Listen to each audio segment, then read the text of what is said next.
Assalamualaikum warahmatullahi wabarakatuh. Bismillahirrahmanirrahim. Alhamdulillahirabbil alamin.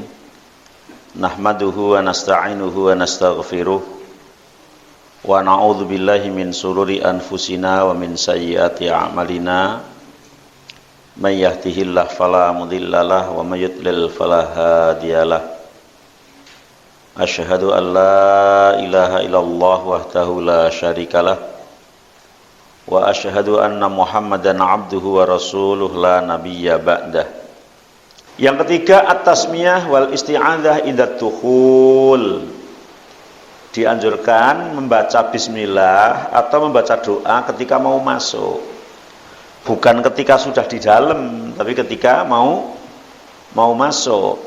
Jadi mau masuk kamar mandinya, mau masuk WC-nya, masih di luarnya baca bismillah, kemudian berdoa, Allahumma inni a'udzubika minal khubzi wal khobais. Bismillah dengan menyebut nama Allah, ya Allah, aku berlindung kepada Engkau ya Allah, minal khubzi dari godaan setan laki-laki, wal khobais dan dari godaan setan perempuan. Orang yang masuk kamar mandi tanpa zikir, itu badan kita dilihat oleh setan. Jadi telanjang kita di kamar mandi itu dilihat oleh setan. Ironisnya kita nggak lihat mereka, gitu. Mereka melihat kita nggak melihat mereka. Padahal misalnya dengan kamar mandi kemudian ada yang ngintek aja kan marah, kan marah. Ini kok ngintek ngapain ini kan? Maka kemudian kamar mandi kita dibuat rapat agar tidak bisa diintek. Tapi ironisnya masih bisa diintek setan.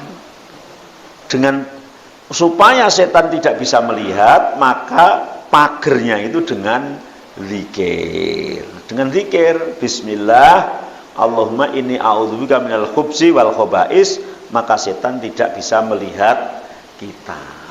Kan kalau digoda setan terus gimana? Kan aurat kita dilihat setan, kan ironis sekali ya. Wa hadza idza kana sayadkhulul bunyan wa yaquluha inda tasmir thiyab idza kana fil fadha. Ini kalau memang kalau sekarang mungkin semuanya di bangunan ya. Kalau zaman dulu mungkin tadi enggak di bangunan. Maka bagaimana baca doanya itu ya ketika kita melepas pakaian itu. Ketika melepas, melorot mau itu, kita berdoa. Tapi ketika di bangunan, ya ketika mau masuk bangunan. Dalam hadis riwayat Imam Tirmidzi dan Ibnu Majah, Rasulullah pernah bersabda begini, sitru ma bainal jin wa aurati bani Adam idza dakhala athum al-khala ayaqula bismillah. Tutup satir yang menutupi antara pandangan jin dan auratnya manusia ketika masuk kamar mandi adalah membaca bismillah dan berdoa, Allahumma inni a'udzubika minal khubzi wal khobais. Itu sitru ma bainal jin wa aurati bani Adam, kata Rasulullah. Menjadi satirnya, tutupnya antara pandangan jin dengan urat manusia. Kalau kita tahu kayak gitu kan malu tuh berarti. Malu sekali. Ya maka caranya jangan lupa zikir. Kalau lupa zikir, sama halnya kita sedang memamerkan aurat kita kepada jin. Maka kadang di suatu tempat ada orang yang kemudian digoda, diganggu oleh jin tersebut.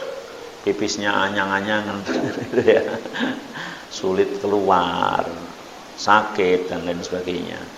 Maka disuruh untuk berlindung kepada Allah Subhanahu wa ta'ala. Yang keempat, taqdimur rijlil yusra fit dukhul wal yumna fil khuruj. Mendahulukan kaki kiri ketika masuk dan mendahulukan kaki kanan ketika keluar. Memang ini kadang kalau nggak dieling-eling ini agak bingung gitu ya. Karena kalau selain WC itu kalau masuk ke kaki kanan, masuk masjid, masuk rumah, masuk kamar, ya, masuk kantor, masuk mobil. Diusahakan yang pertama adalah kaki kanan gitu. Kalau keluar baru kaki kiri selain WC. Kalau WC masuk kaki kiri, keluar kaki kanan, kan kebalikan loh. Maka mindsetnya yang disetel gini, kalau kita dari kamar kita, dari rumah kita mau masuk kamar mandi itu dianggap mau keluar dari rumah gitu loh. Oh ini keluar loh. Kalau dari kamar mandi mau keluar kamar mandi, mindsetnya yang ditanam ini mau masuk rumah atau masuk masjid itu. Ya, jadi seolah-olah di dalam WC itu di luar gitu loh. Di luar. Agar terbiasa. Tapi ya diingat-ingatlah satu itu. Masuk kamar mandi kaki kiri, keluar kamar mandi kaki kanan. Memang tidak ada nas yang qat'i, tapi Imam Syaukani menyatakan di dalam kitabnya Al-Jarror namanya. Wa amma taqdimul yusra duhulan wal yumna khurujan falahu wajhun liqaunit tayamun fima huwa syarif wat tayasur fima huwa ghairu syarif. Secara umum kan tayamun itu nengen kanan. Yang kanan itu adalah hal yang baik-baik, ya, yang mulia-mulia. Kemudian yang kiri-kiri itu adalah hal yang kurang mulia. Maka ketika kita istinja pun menggunakan tangan kiri. Sehingga ketika masuk ke kamar mandi ya dianjurkan dengan kaki kiri yang didahulukan itu. Dan yang kelima, adamu istiqbalil qiblah au istidbariha indal qu'udi liqada'il hajat. Menjauhkan dari menghadap atau membelakangi kiblat ketika qadul hajat, ketika membuang hajat diusahakan untuk tidak menghadap atau membelakangi kiblat. Kalau kita menghadap ke kiblat atau membelakangi sama. Jadi menghadap itu kan kita buang air kecil, berarti ke arah kiblat. Nah, misalnya ke timur itu kan berarti ya belakangnya kita membelakangi kiblat. Maka nggak boleh menghadap maupun membelakangi. Jadi ya harus nyerong ke arah kalau di Indonesia ya ke arah selatan atau ke arah utara. Kalau karena Rasulullah itu di Madinah, Rasulullah berkata, "Idza ataitumul ghaid," yaitu hadis yang bersumber dari Abu Ayyub Al-Ansari, "Idza ataitumul ghaid fala tastaqbilul qiblah wala tastadbiruha." Kalau kamu mau buang hajat, maka jangan menghadap ke kiblat dan jangan membelakanginya. Walakin syarriku au gharibu. Kalau mau kamu hadap barat atau hadap timur. Nah, di Madinah itu kiblatnya ke selatan. Agar tidak menghadap kiblat ya ke barat atau ke timur. Sama juga di Yaman. Yaman itu berarti kiblatnya ke utara. Agar aman ya ke barat atau ke timur. Kalau di Indonesia kiblatnya ke barat. Wong di kita itu sampai menjadi sebuah unen-unen. Wong kok ora gelem madhep ngulon. Ora gelem madhep ngulon maksudnya ora gelem salat. Karena memang di sini kiblatnya adalah barat. Ya maka kalau kita qadul hajat, membuang hajat ya hadaplah ke utara atau ke selatan. Dan kalau saya wis kadung madhep ngulon, ya kalau qadul hajat miring malang gitu toh. Ini klosetnya gini ya kita miring gitu toh, ya. Atau klosetnya dirobah. Nah, kan biaya yang robah ya orangnya aja yang miring. Ya, agar tidak menghadap ke arah kiblat. Qala Abu Ayyub faqadimna Asyam fawajadna marahidu qad yambutu nahwal Ka'bah fananharifu anha wa nastaghfirullah ta'ala. Abu Ayyub pernah mengatakan kami berada di Syam dan ternyata kamar mandi atau WC-nya itu menghadap ke arah Ka'bah, maka kami beristighfar kepada Allah dan kami agak menceng gini ya. Jadi dimencengkan. Lakin qad shahha an Ibni Umar, tapi ada hadis yang Masya Allah ya, kadang-kadang pada zaman Rasulullah itu ada kejadian-kejadian yang mungkin kalau kita bilang lucu itu, tapi memang akan menjadikan sebuah dalil, itu kadang terjadi. Ibnu Umar itu pernah mau pergi ke kakaknya atau adiknya itu. Abdullah bin Umar itu kan anaknya Umar. Kemudian istrinya Rasulullah yang namanya Hafsah juga anaknya Umar. Maka Ibnu Umar itu kalau ke Hafsah itu entah adiknya atau kakaknya harus membaca sejarah lagi, yang jelas saudaranya gitu ya. Pernah dia itu masuk ke rumahnya Hafsah. Mau ke situ itu kata Umar, laqad raqitu yauman ala dhahri baitin lana fara'aitu Rasulullah ya ala libantaini mustaqbilan baital muqaddas li hajatihi. Saya masuk, ternyata Rasulullah di dalam rumah itu sedang membuang hajat, ternyata menghadap ke Baitul Muqaddas. Ini dalam hadis riwayat Imam Bukhari dan Imam Muslim. Wa idza kana mustaqbilan Baitul Muqaddas wa huwa bil Madinah fa huwa mustaqbilal Ka'bah. Di sini kalau di Madinah itu menghadap ke Baitul Muqaddas Palestina, yang jelas membelakangi Ka'bah. Kalau membelakangi Baitul Muqaddas berarti menghadap ke arah Ka'bah gitu ya. Maka di dalam memahami hadis ini ada 4 qaul itu. Maksudnya gimana ini? Rasulullah kan melarang. Tapi Rasulullah di dalam rumahnya kok qadul hajat menghadap Baitul Muqaddas. Kok ya Ibnu Umar kok ya weroh gitu. Ini kadang kalau kita pikir iya ya gitu ya. Memang akan buat dalil gitu ya. Ibnu Umar lihat itu. Karena masuk ke dalam rumahnya Hafsah. Bahkan dalam riwayat yang lain itu sampai Ibnu Umar itu manjat pagar gitu, karena rumahnya dikancing dari dalam. Mungkin Rasul mau qadul hajat itu dikancing gitu ya, manjat dindingnya. Kan bukan karena mau ngintip, itu mau ada apa ini, saya mau masuk kok terkunci gitu. Maka ternyata ketika masuk melihat itu. Maka ulama memahami hal ini ada 4 pendapat. Di antaranya yang pertama adalah dipahami bahwa dilarang atau larangan menghadap kiblat atau membelakangi kiblat itu tetap mutlak, baik di dalam bangunan maupun di luar. Lah terus hadis itu maknanya gimana gitu ya? Kan Rasul melakukan itu gitu. Berarti mazhab Imam Abu Hanifah, Imam Ahmad, ya, Ibnu Hazm, Syekhul Islam Ibnu Taimiyah, termasuk Abu Hurairah, Abu Ayyub, Ibnu Mas'ud, Suraqah bin Malik, atau An-Nakhai, Sufyan As-Sauri, Al-Auza'i. Mereka mengatakan mutlak. Menghadap atau membelakangi Ka'bah itu dimanapun berada nggak boleh. Di tanah lapang maupun di bangunan. Mereka berargumentasi dengan perkataan anal hadir muqaddamun alal mubih. Larangan harus didahulukan daripada hal yang mubah. Anahu laisa fihi anna dzalika kana ba'dan nahi anil istiqbali wal istidbar.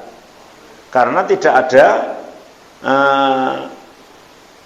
setelah larangan itu kemudian ada hal-hal yang diperbolehkan. Kemudian perbuatan Nabi itu tidak bertentangan, tapi justru al-qaul muqaddamun alal fi'l. Ucapan didahulukan daripada perbuatan. Nabi melarang dengan ucapannya, Nabi melakukan, berarti yang didahulukan adalah ucapannya. Berarti perilaku yang dilakukan Nabi itu bisa jadi hanya khusus bagi Rasulullah Shallallahu Alaihi Wasallam. Jadi an-nafi'lahu la yu'aridul qaul al-khas bil ummah illa ma yadullu dalilun ala annahu arada al-iqtida' bihi fi dzalik. kecuali perbuatan Nabi yang kemudian diiringi dengan ucapan ayo ikutilah perbuatanku itu gitu.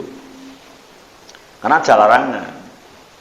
Maka Abu Malik Kamal bin Said Salim mengatakan warubama ta'ayyatu hadzal akhir bi anna ru'yat ibni Umar Nabi ittafaqat lahu min ghairi qasdin faka'anna Nabi lam yurid bihadza bayanu hukmin syar'iyyin jadidin.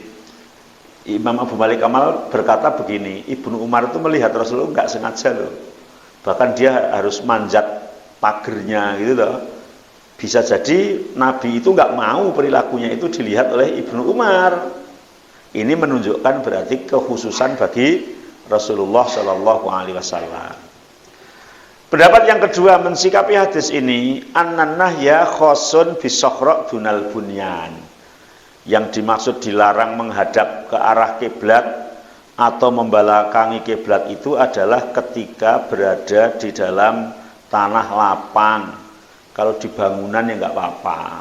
Wong sudah di bangunan rapet nggak akan ada yang melihat sebagaimana Rasulullah ngelarang, tapi Rasulullah di dalam rumahnya menghadap ke Baitul Muqaddas. Ini pendapat Imam Malik, Imam Asy-Syafi'i, sebagian pendapat Imam Ahmad, Imam Ishaq ya, mengatakan seperti itu. Mereka mengumpulkan dua dalil. Memang al-qaul muqaddamun alal fi'li innama ya'malu biha fi halati thubutil khususiyah wala dalila 'alaiha. Perkataan memang didahulukan atas perbuatan, tapi ternyata perbuatannya itu ada kekhususan, yaitu berada di dalam bangunan. Justru itu adalah menafsirkan tentang perkataan Nabi boleh ketika berada di dalam bangunan. Ini pendapat yang kedua. Pendapat yang ketiga, annahu yajuzul istidbar faqat dunal istidbar, dunal istiqbal. Yajuzu al istidbar faqat dunal istiqbal. Yang boleh itu adalah yang boleh itu membelakangi, menghadap yang tidak boleh. Kan Rasul menghadapnya Baitul Muqaddas, berarti membelakangi Ka'bah. Itu boleh walaupun di dalam bangunan, tapi kalau menghadap tidak boleh. Ini pendapat Imam Abu Hanifah, mengamalkan apa yang disampaikan oleh Ibnu Umar. Kemudian pendapat yang keempat, jawazul istiqbal wal istidbar mutlaqon. Malah yang keempat ini boleh itu, enggak ada larangan. Larangan menghadap kiblat dan membelakangi kiblat itu dibatalkan oleh perbuatan Nabi. Ini sebagian qaul dari Aisyah, Urwah, Rabi'ah. Ya, wa hujjatuhum anal ahadits ta'aradat fayarji'u ila aslil ibahah. Karena hadisnya bertentangan, maka kemudian harus dibatalkan itu ya. Walal qaulul awal huwa at-tahrim mutlaqan wal aqwa dalilan wal ahwat amalan. Dari 4 perkara tersebut insyaallah yang paling kuat dalilnya, yang paling hati-hati adalah pendapat yang pertama, yaitu yang diusahakan untuk tidak menghadap ke arah kiblat atau membelakangi ke arah kiblat dimanapun. Apalagi kalau zaman sekarang apa masih ada orang buang hajat di tanah lapang kan ya. Semuanya sudah di dalam bangunan. Sejak tahun 90 itu sudah di dalam bangunan, walaupun bangunan berupa kakus atau paling enggak dulu itu dikerodongi pakai sak semen atau gandum beras. Dulu kan beras itu wadai itu tuh bagor gandum itu. Ya, nggo ngerapeti itu atau sak semen. Ya, sekarang itu pun sudah tidak ditemukan. Nggak tahu kalau di pelosok-pelosok jauh sana yang sulit air ya. Kalau zaman saya kecil itu air itu diambil ya, kemudian dibawa pulang. Sekarang air itu yang mengikuti manusianya. Manusianya di lantai 8 sana ya, airnya ke sana. Iya, makanya kadang-kadang sampai tolabul ilmu itu sekarang seperti itu. Kalau dulu itu katanya ember golek sumur, kadang sekarang senenge sumur kon nusul ning ember. Karena saking merdekanya gitu ya. Iya, jadi pendapat yang kuat insya Allah yang tetap berusaha untuk tidak menghadap atau membelakangi kiblat. Baik di bangunan maupun tidak, dan ternyata sekarang ya secara umum orang sudah membuang hajat itu di bangunan, nggak ada yang di luar. Terus adab yang keenam, tadi kan kelima ya. Yang keenam, ijtinabul kalam mutlakon illa lil hajat. Dilarang berbicara. Kadang kalau di kompleknya, WC-nya kan jejer-jejer gitu. Nah, sambil buang hajat tuh ngobrol sama ya. Piye. Nggak boleh ya. Nggak boleh ngobrol. Jadi harus diem ya, sampai selesai. Illa lil hajah, kecuali ada hajat. Hajatnya gimana? Pernah saya ceritakan misalnya panjenengan masuk kamar mandi ya. Ternyata sudah melaksanakan hajatnya, giliran mau istinja nggak ada air, mati kiranya. Mau tidak mau kan harus ngobrol, Pak Takmir. Ini nggak ada airnya gitu ya. Ya, makanya takmir mas musola sini harus selalu dikontrol ya. Jangan sampai pas ngaji kayak gini di situ ternyata kerannya mati, sudah ada yang masuk. Ya, sudah pipis terus gimana gitu ya. Iya, kalau zaman dulu kolah itu pakai bak. Jadi ada airnya atau tidak orang sudah lihat. Ada pipis, nggak ada. Nah, sekarang keran nggak dicek dulu gitu. Giliran dibuka nggak ngalir, ya Allah, nasib gitu. Dan saya pernah mengalami nasib seperti itu. Itu di Semarang. Ya, makanya kita harus cek gitu ya. Makanya larangan ngomong kan kecuali ada keperluan, itu termasuk bagian dari keperluan gitu. Jadi tidak mutlak ya. Dari Ibnu Umar, anna rajulan marra ala Nabi sallallahu alaihi wasallam bahwa yabul. Ada seorang yang melewati Rasulullah dan ternyata Rasulullah sedang pipis. Ya karena dulu mungkin pipisnya nggak di kamar mandi gitu ya. Lah pipis di tanah lapang gitu sudah jauh, tapi ternyata ada orang yang lewat juga kan itu ya. Ada orang yang lewat juga. Sesepi-sepinya kalau itu kan ada orang yang lewat. Maka orang itu uluk salam, fasallam alaihi. Assalamualaikum gitu.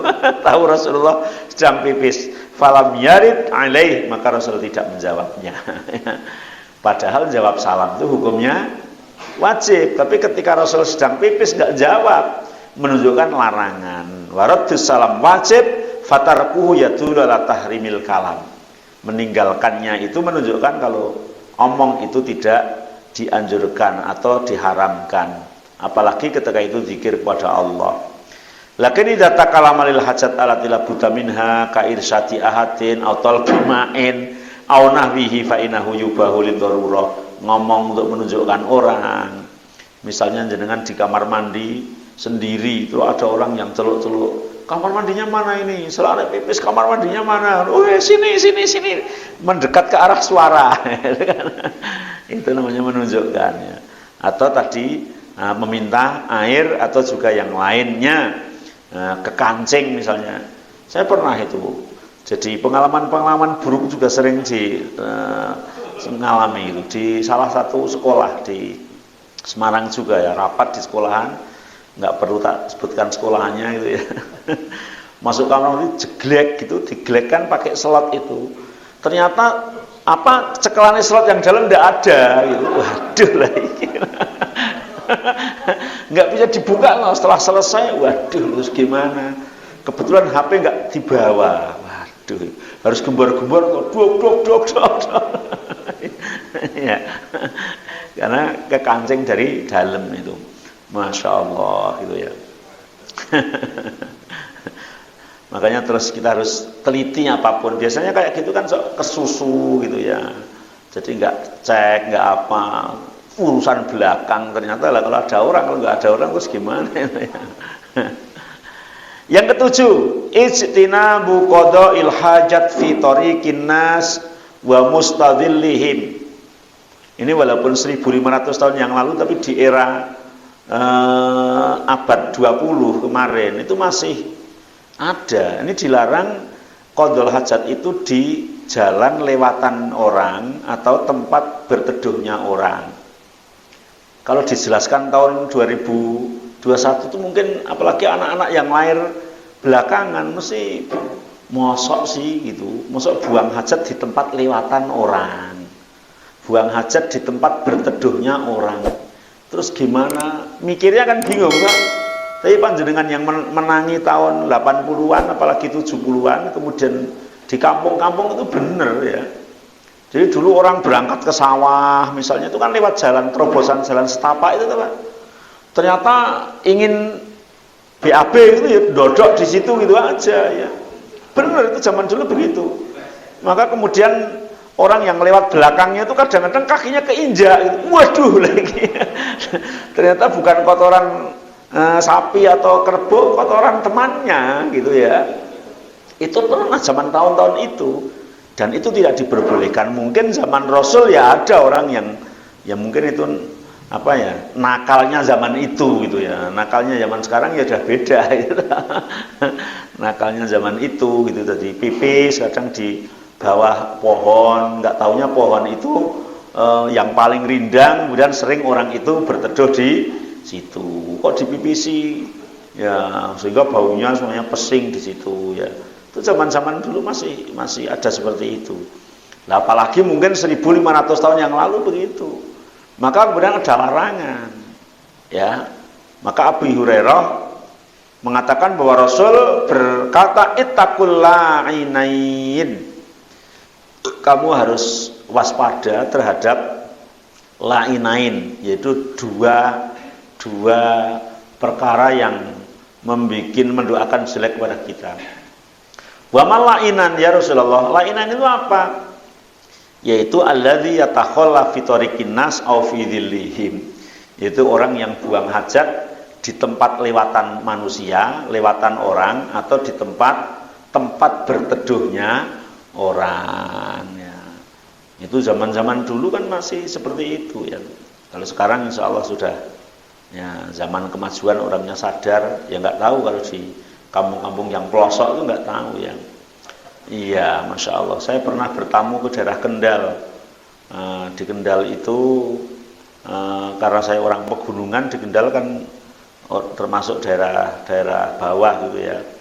Bawahnya kalau mau itu buang aja itu ke belakang, ternyata belakang itu ada kayak sungai, tapi sungainya itu nggak mengalir, bembeng gitu. Terus itu dia buat kayak apa tinggi gitu, naik ke situ kemudian dari atas. Tapi ketika lu belum, terus apa airnya ya ke nyiprat semua gitu ya. Suaranya keras ceblung gitu ya. Mungkin sekarang udah nggak ada ya. Kalau yang pokoknya kelahiran zaman itu kadang menangis semuanya yang seperti itu ya.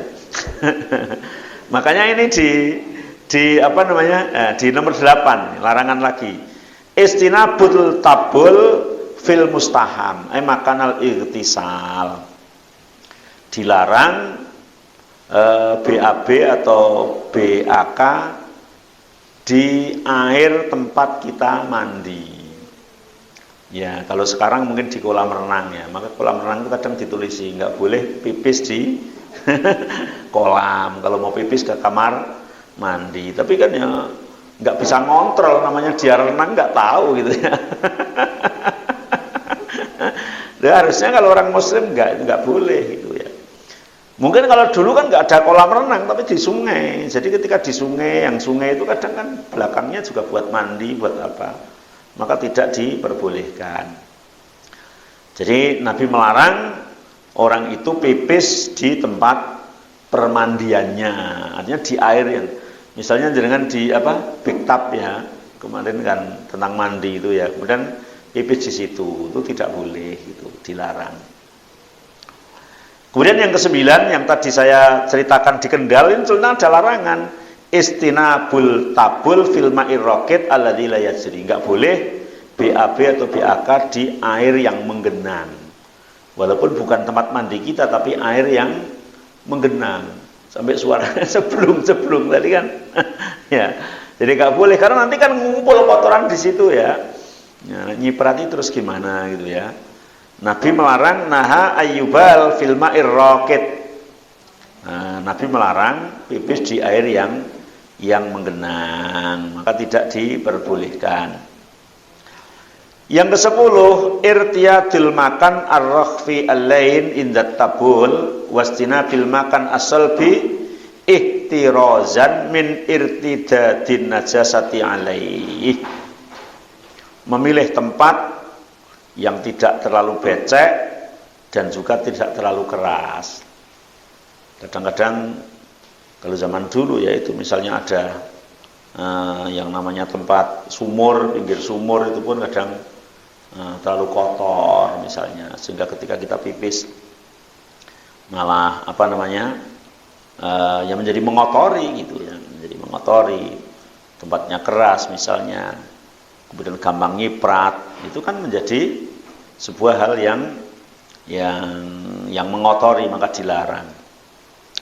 Kemudian yang ke-11, iltizamu adabil istinja allati taqaddama dzikruha. Konsisten terhadap adab-adab istinja yang sudah dibahas yang lalu. Nggak boleh pakai tangan kanan, nggak boleh pegang kemaluan kecuali dengan tangan kiri gitu. Kemudian memerciki celana kita ya ketika habis pipis, agar nanti ketika kita sholat ternyata terasa basahnya adalah percikan air kita. Kemudian yang terakhir ke-12, ayyakula idza kharaja ghufranak. Ketika keluar dari kamar mandi, selesai kita BAK atau BAB, keluarnya membaca doa ghufranak. Ampunanmu ya Allah yang aku harapkan. Yang kita harapkan adalah ampunan Rasulullah SAW, karena tadi ketika kita sakit perut mau BAB mungkin kita nggerutu ngomong yang tidak benar itu toh. Nah, setelah keluar ternyata nikmat. Kadang kita belum pandai bersyukur, maka minta ampun terhadap Allah Subhanahu wa taala. Ya Allah, ternyata setelah keluar makanan yang harganya mahal ini ternyata perut saya jadi enak gitu ya. Bisa dibayangkan ketika makanan yang kita makan nggak bisa keluar, minuman yang kita minum nggak bisa keluar. Maka dulu di dalam zaman Khalifah Al-Ma'mun atau Khalifah siapa ya? Al-Ma'mun kalau nggak salah itu. Khalifah itu mengundang seorang ulama hadir ke rumahnya, namanya Ibnu Samak gitu ya. Itu di tengah-tengah ceramah di rumahnya ternyata si Khalifah itu merasa haus, maka menyuruh kepada pelayannya untuk mengambilkan air 1 gelas. Pelayanku, ambilkan minum 1 air. Ambilkan air ya, air minum 1 gelas. Maka kemudian si pelayannya itu mengambilkan, sebelum diterima oleh Ibnu Samak, maka diterima oleh Khalifah, maka Ibnu Samak meminta, sini airnya tak pegang dulu. Terus Ibnu Samak memberikan pertanyaan kepada Khalifah, ya Khalifah, kalau seandainya kamu sudah betul-betul dahaga dan sangat-sangat haus, tapi di muka bumi itu nggak ada air kecuali air hanya 1 yang saya pegang ini, berani membeli berapa kamu? Berani membeli berapa? Misalnya air sudah nggak ada semua, hanya ini. Kadang-kadang kita kalau sudah terpepet, Masya Allah. Iya, misalnya di daerah gempa, di daerah banjir. Banjir aja kalau sudah melanda kemana-mana nggak ada air minum bisa harganya mahal loh. Pinggir jalan pas jalan banjir di arah dari Semarang ke Demak itu kemarin, yang tahun kemarin kan pernah banjir itu tuh, muacet gitu. Ada orang jualan air mineral kayak gini, segini bisa 20.000 laku ya. Iya, 25.000 laku itu. Walaupun dia sedang mencari kesempatan dalam kesempitan lainnya. Maka Ibnu Samak bilang, berapa kamu berani menghargai ini? Ternyata Khalifah mengatakan, biar separuh dari hartaku habis hanya demi untuk mendapatkan air minum 1 gelas. Berarti mahal tuh harganya tuh. Seorang khalifah loh itu. Berarti nek separuh itu berapa? Banyak banget. Akhirnya disuruh diserahkan oleh Ibnu Samak kepada khalifah. Bismillah, diminumlah. Glegek minum sampai perut. Kemudian Ibnu Samak mengatakan begini, wahai khalifah, air yang kau beli dengan setengah hartamu telah masuk ke perutmu. Sini, bayar separuh. Sekarang saya akan tanya yang kedua. Kalau air 1 gelas yang masuk perutmu itu ternyata tidak bisa keluar dan kamu sudah ingin mengeluarkannya, dan yang bisa terapi untuk bisa keluar hanya saya, berani bayar berapa? Ternyata dia jawab, biar setengah hartaku lagi untuk mengeluarkan air 1 gelas yang kadung masuk ke perutku. Ternyata bisa minum dan bisa pipis lagi itu merupakan suatu nikmat yang sangat besar, yang terkadang kita tidak pernah membayangkan. Habis hartanya sang khalifah hanya untuk minum sekali dan pipis sekali. Makanya kalau di toilet pipis hanya bayar 2.000 itu murah. Ya, kan murah sekali gitu ya.